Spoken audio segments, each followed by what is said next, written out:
With the massive success of Black Panther, I thought now would be a great time for a video like this. You have Black Panther smashing records worldwide, easily surpassing the $1 billion mark, and quickly becoming one of the most successful movies in history. Will Smith has been one of the most successful actors of all time. Samuel L. Jackson is one of the most popular actors that fans love to see in as many films as possible. Dwayne "The Rock" Johnson is probably the busiest man in Hollywood. His work ethic is amazing, and the only thing that can compare to it are his hordes of fans. Barack Obama was relatively unknown and managed to be voted into the White House not once, but twice. Countless sports superstars are black and are loved by all of America and looked up to as role models. All of these amazing things, and Democrats, liberals, and the left overall want to brainwash not only this country, but the entire world into believing that the United States of America is a racist, hateful place that oppresses minorities.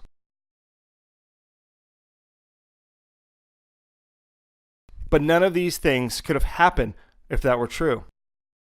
Of course, there are still hints of subtle racism, but that's worldwide, and we need to be very clear on one thing. It happens to all races, including whites. Disney and Marvel Studios went out of their way to look specifically for a black director to direct the film Black Panther.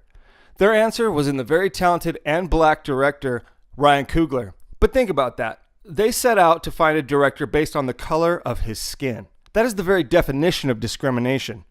The definition of discrimination is the unjust or prejudicial treatment of different categories of people or things, especially on the grounds of race, age, or sex. Which is exactly what directors that weren't black just experienced. Discrimination and racism go hand in hand.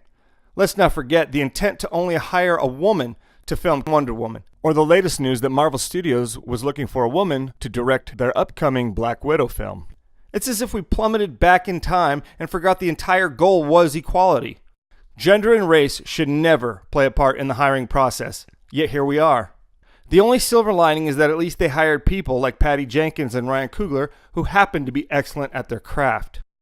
Ryan Coogler is an excellent director who gave us great movies like Creed and Fruitville Station. What he gave us with Black Panther was an amazing film, but that does not change how wrong the reasoning was to hire him because he was black. Unfortunately, being a liberal himself, even Coogler says some very short-sighted things about why he was chosen and why he was the man for the job. He says he has more in common with T'Challa, the main character in Black Panther, than other directors. Well, like what? A black American liberal has nothing in common with the richest man in the world that is the king of an isolationist African nation. Wakanda may be a fictional kingdom, but the message was clear. Wakanda is conservative. They isolated themselves for thousands of years, and the country lasted as long as it did because outside cultures didn't corrupt their system. Do you know who else did that historically? Japan. Japan isolated themselves, and right around the Meiji period, they started allowing themselves to have some Western influence. This led to the extinction of the samurai. After the extinction of the samurai, Japan realized maybe some of their isolationist methods were actually better for the country. Let's not forget Wakanda has a wall to keep everyone out. It might not be a brick and mortar wall, but it's a barrier wall nonetheless. Now, who does that sound like? But because of the wall, they don't need a slogan like "Make Wakanda Great Again," because liberal policies never laid waste to the kingdom. They were preserved because they were conservative. All these reasons why a country can last and maintain its sovereignty. Hollywood, the holy land of the liberal, located in the most liberal state in the Union, California. They have driven our movies for decades, but movies aren't the only liberal megaphone out there. Liberals also own the media, comic books, and even many of our schools.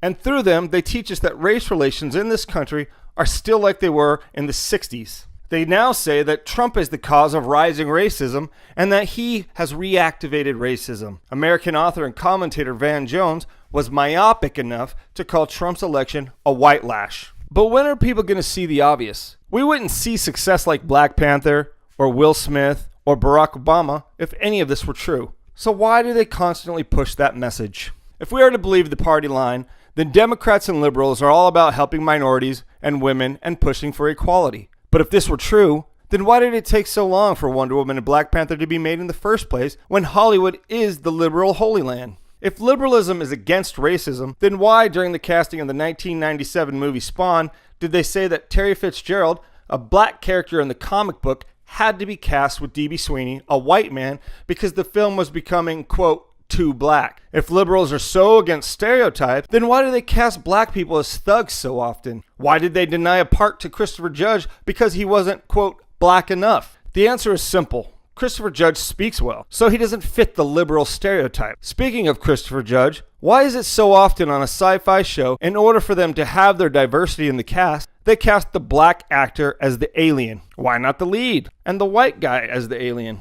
The sad truth is, liberals and Democrats actually want us divided. It's one of history's oldest tactics of war. Divide and conquer. They actually divide us while looking like they want to unite us and blame everything on other groups. In this case, conservatives and Republicans. But how do they divide us? They divide us by creating a victim mentality, and as long as that mentality exists, they can look like the heroes trying to stop the hate. Or I should say the manufactured hate. Lucky for everyone, all it takes to stop all that supposed hate is to give them our vote. How convenient. Over 50 years, the majority of blacks and naive whites who are concerned with racism have voted for Democrats. And yet they still push the message that this country is so racist. So either A, voting for them this whole time has literally done nothing to help, or B, they're just lying and riding out the opportunity. I'm a firm believer that the accomplishments made by Black Panther, Will Smith, and even Barack Obama would have been achieved a long time ago if more people actually voted conservative. The first female millionaire in the United States wasn't a white woman. Instead, she was Madam C.J. Walker, a black woman in the 1800s.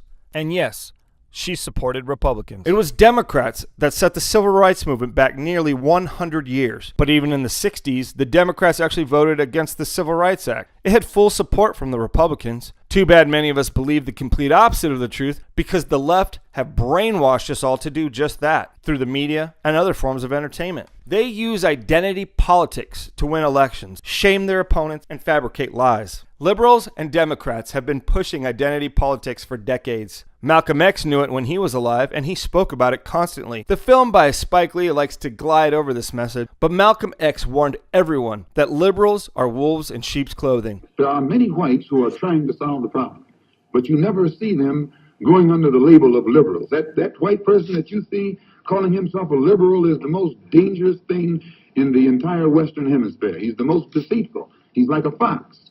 And a fox is always more dangerous in the forest than the wolf. You can see the wolf coming. You know what he's up to.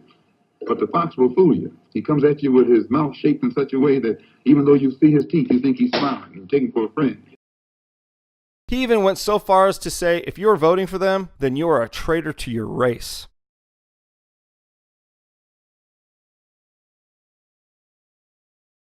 The liberal division of the people doesn't start or end with black. Liberals and Democrats rely on dividing everyone. This division is called intersectionality. They keep breaking us down into smaller and smaller factions, then victimize those factions and pretend to swoop in to save them for the small price of your vote. African American, Mexican American, Asian American, gay, lesbian, etc., etc. Now it's gone into transgender, ziz, zers, you name it. It just keeps going, and it's going to continue to keep going. Aren't we all just people? Aren't we all just Americans? The dividing labels are imperative to their agenda, and yet they pretend the Republicans are the ones who want to divide everybody. The racism, discrimination, and stereotypes of Hollywood can be seen for every race, including whites, Asians, Mexicans, you name it. Why is it Asian actors, even famous ones like Jet Li, hardly ever get the girl in a movie? It's as if they go out of the way to make sure the Asian man doesn't get to kiss the white actress, such as in Kiss of the Dragon. Or Hispanics. By 2025, 1 in 5 Americans will be of Hispanic descent. So why not produce more shows with Hispanic actors and actresses and backdrops? And of course, there's whites. Everybody thinks nobody's racist against whites. But how often do characters in TV shows say, "How white are you? You dance like a white guy"? The assault on white people is so subtle, but constant. Racism isn't always about being anti one race or the other either. Sometimes racism can be found in the rhetoric of supporting a race. Pro-black comments in film have always been racist as well. The double standards these display help to divide us. Imagine the uproar if these very same scenes were produced inverted. You asking me to be a granddaddy? Yeah.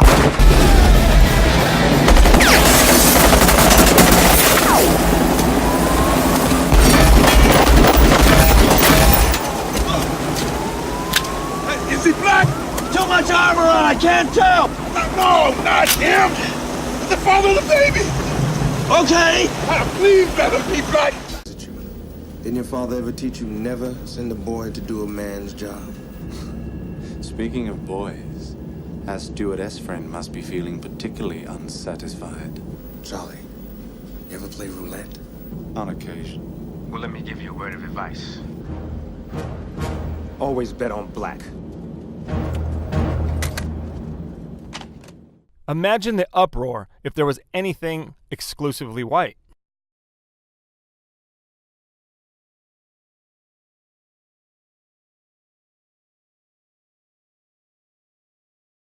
Most recently, the attacks on white straight men is simply to replace them. Modern remakes replace gender or race.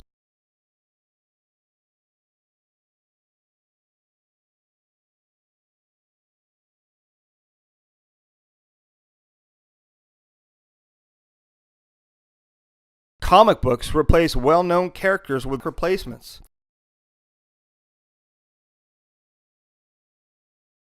This shows that whites are irrelevant to them despite being the larger fan base. If they actually cared about their fan base, then instead of replacing the existing white characters, they would simply create new ethnic characters. We can have diversity and maintain our integrity at the same time, despite what liberals do and despite what they want us to believe.